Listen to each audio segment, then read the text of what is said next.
Welcome to as Tamil. இன்றைக்கி நம்ம சேனலில் பாவக்காயோடைய கசப்பை எப்படி நீக்கிறது அப்படின்றத இந்த வீடியோவில் நம்ம பார்க்க போகிறோம். பாவக்காயோடைய கசப்பை நீக்கி சமைக்கிறது கொஞ்சம் சத்து குறைவு தான். இருந்தாலும் அப்படியே நம்ம சமைச்சு வைக்கும் போது சத்து சத்து அப்படின்னு சொல்லிட்டு தான் நம்ம சமைப்போம். அப்படின்னு சமைச்சு வைக்கும் போது பார்த்திங்கன்னா அதை சாப்பிட மாட்டாங்க. சாப்பிட்டா தானங்க உடம்புக்கு நல்லது. ஸோ அந்த மாதிரி சாப்பிட வைக்கிறதுக்கான ஒரு சின்ன முயற்சி தான் இது. என்னென்னா, இந்த பாவக்காயை நம்ம சுடு தண்ணியில் ஊற விட போகிறோம். அந்த சுடு தண்ணியில் உப்பு சர்க்கரையும் போட்டுட்டு நம்ம ஊற விட போகிறோம். நிறைய பேர் என்ன செய்வாங்கன்னா, இதோட கசப்பை நீக்கிறதுக்காக மேலே உள்ள தோலை பார்த்திங்கன்னா நல்லா சுரண்டிட்டு அதுக்கப்புறமா சமையல் செய்ய ஆரம்பிப்பாங்க. கண்டிப்பாக அந்த மாதிரி செய்யும் போது நமக்கு சத்து ரொம்பவே குறைஞ்சிடும். நம்ம பாவக்காய் சத்துக்காக தான் செய்கிறோம். ஸோ இது கசப்பு தன்மை நீக்கிறதுக்கான ஒரு முயற்சி தான் இது. அவ்வளோ சத்துலாம் நமக்கு குறையாது, கொஞ்சம் குறையலாம்.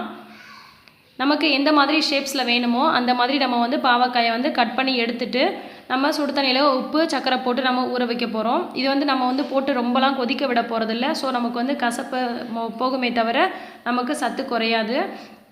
மெயினாக பார்த்திங்கன்னா பாவக்காயோடைய விதையை எடுத்துடணும். விதையில் பார்த்திங்கன்னா ரொம்பவே கசப்பு தன்மை இருக்கும். அதே மாதிரி நமக்கு சமைக்கும் போது சமைச்சிட்டு சாப்பிடும் போது நமக்கு வாயில் மாட்டும் போது ரொம்ப டென்ஷன் ஆகும். ஏன்னா அது ரொம்பவே கசப்பாக இருக்கும், நல்லாவும் இருக்காது.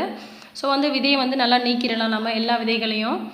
அதே மாதிரியே நீங்கள் சுடு தண்ணியில் ஊற போகிறதுக்கு முன்னாடி நீங்கள் கட் பண்ணி இந்த மாதிரி நமக்கு தேவையான அளவுக்கு கட் பண்ணிவிட்டு கூட ஊற போடலாம். அதே மாதிரியே நீல வாக்கில் பாவக்காயை 2ஆவோ அல்லது 4ஆவோ கட் பண்ணிவிட்டு அதுக்கப்புறம் ஊற வச்சு எடுத்ததுக்கப்புறமா கூட நமக்கு எந்த மாதிரி ஷேப்ஸில் வேணுமோ குட்டி குட்டியாவோ அல்லது பெருசாவோ நம்ம அதுக்கப்புறம் கூட ஊற வச்சு எடுத்ததுக்கப்புறம் கூட நம்ம கட் பண்ணிக்கலாம்.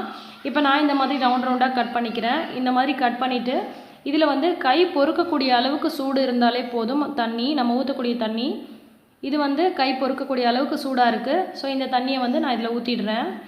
இந்த பாவக்காய் கொஞ்சம் மூழ்கிற அளவுக்கு தண்ணி இருக்கணும்.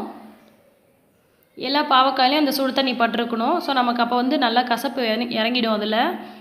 இதில் 1/2 ஸ்பூன் அளவுக்கு உப்பு சேர்த்துக்கிறேன்.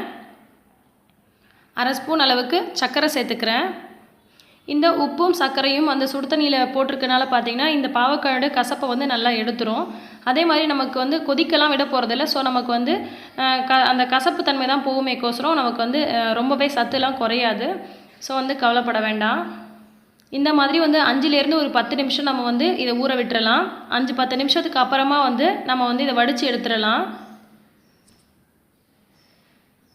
இப்போ நமக்கு வடித்து எடுத்ததுக்கப்புறமா இது நம்ம ஃப்ரை பண்ணிக்கலாம், அல்லது குழம்புக்கு போட்டுக்கலாம், அல்லது வெங்காயம் தக்காளி போட்டு பொரியல் பண்ணலாம். உங்களுக்கு அல்லது பக்கோடா போடலாம், சிப்ஸ் மாதிரி போடலாம். உங்களுக்கு என்ன மாதிரி விருப்பமோ நீங்கள் அந்த மாதிரி செஞ்சுக்கலாம். இதில் பெரும்பாலும் கசப்பு இருக்காது.